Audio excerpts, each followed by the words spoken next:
What's up, everybody? It's Caleb from Wish Performance.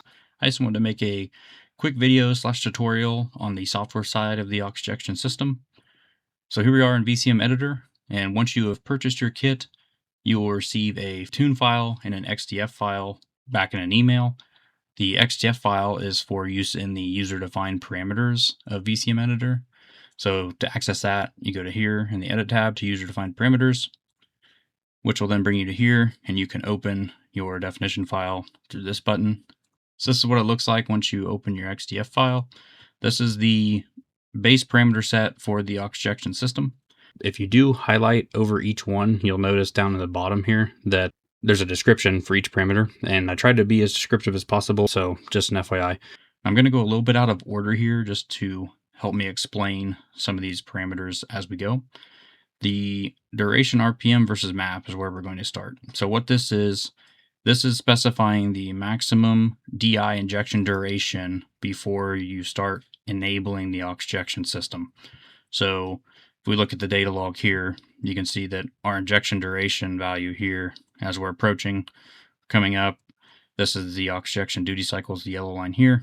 So we hit 180, and you can obviously see the AuxJection system is then supplying the fuel beyond the injection duration limit.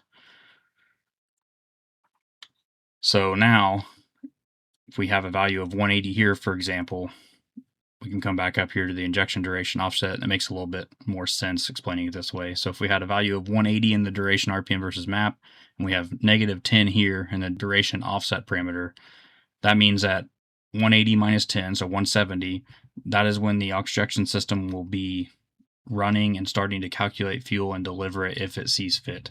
So you can see in this data log that as we're actually approaching 180, we're actually starting to get some duty cycle to come in. The reason for that is I feel like there's a slight delay from when you're limiting the DI system to when you're bringing in the supplemental fuel that you need to account for. So that's why I allow it to actually start bringing it in slightly before, just to make the transition a little bit more seamless. Next is the use STIAP parameter. What this is specifying that you want to use the supercharger inlet air pressure sensor for the injector pressure differential calculation. So obviously on the LT4 cars that are equipped with that, you would want that set to a 1. If you do not have a inlet air pressure sensor, you can set that to 0, and it will then use the barometric pressure for the injector pressure differential calculation. The global multiplier here, this is kind of a last resort. I would leave this at 1 as much as you can. And then I have seen on a couple of different setups, I don't know if it's just the way that the blow reporting was done or certain climate or what, but some of them across the board throughout like this whole pull where the system is active, the EQ air would end up being like -2%. So it's like if we're across the board, we have everything done, and when the system kicks on, we see an EQ air drop to -2. We could come in here and say 0.98. So that's going to take 2% across the board out of that. Now I'm saying this is a last resort because obviously you could come in here and say, kind of like back in the day with the power enrichment on the old Gen 3 stuff, it's like you come in here and just say, okay, I'm just going to bump this up to 1.2 and make sure it's rich up top and it'll run. I wouldn't recommend doing that. The system works pretty well, and there shouldn't be a reason to unless you have a one-off case, which I'm just trying to account for by allowing that parameter in here. Next is the manual purge duty cycle parameter. And what this is the duty cycle that is going to be set when you're in the manual purge mode. To be in the manual purge mode, the vehicle needs to be running, cruise control needs to be turned off, accelerator pedal needs to be above 10%, and then if you press and hold the cruise control set button, which is typically the minus button, you should see this duty cycle broadcast across the PID, and that's usually sufficient enough duty cycle to where it won't flood the engine, but you can also see that the fuel is clearly being sprayed into the engine and see it on an O2 sensor feedback and know that the system's wired correctly and installed correctly before you go wide open throttle and find out it's not working. Next is the desired EOI. And what this is you actually get to set your desired EOI while the system is active, and SOI is going to be calculated. So typically on Gen 5 stuff, you have to set your SOI table in a way that you end up with a resulting EOI. But now I just figured to make it easier on this system, You just set your desired EOI. The SOI will be calculated based on that. So that's why you can see when the system becomes active here, our SOI is locked at 360 and 180, and our injection duration is 180. So it's basically taking the duration that you have set here, adding the desired EOI to it, and then that's what's becoming your SOI. Next is this airflow-based multiplier. The y-axis is going to be ethanol content, and the x-axis is going to be airflow in grams per second. If I set this to grams per second in the XDF, it forces it in here to be pounds per hour, and I prefer grams per second, so I just left it unitless.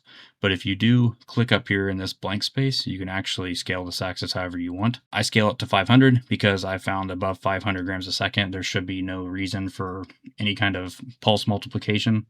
The only reason I left this in here was from when I was actually testing the system initially and activating it at lower airflows. The fuel had more time to dwell in the blower and evaporate and wall wet, etc. So that's what this is here for, is just to multiply the fuel mass to where you get an effective fuel mass into the cylinder. But like I said, above 500 grams per second, which is typically where this system is active anyway, it shouldn't really be needed, but I went ahead and left it because as you can see here on this car, we're right at 500 grams a second. This is a pretty basic LT4. Lastly is this RPM-based multiplier. This is just a basic multiplier in reference to RPM to account for any kind of reversion or airflow dynamics. It seems on LT4 that around 5,800 RPM, they seem to get a little bit rich there. So all this table is doing is just slightly ramping out some fuel and adding it back in with RPM. This table should, by default, work fine for LT4 stuff, so I would recommend leaving this default as it is. You're free to change this table however you please. You can also adjust the axis here. I would just recommend leaving it default because this table seems to work fairly well on across the majority of LT4 setups out there. So that's all the parameters here. We can just look at the data log here one more time, just kind of show obviously the system working. And this is across the full pull. You can see the injection duty cycle here. I have it renamed, but it's actually the turbo bypass B duty cycle. So on E92A, the AuxJection duty cycle will be broadcast across the turbo bypass B, and then on E92, it will be turbo bypass duty cycle PID.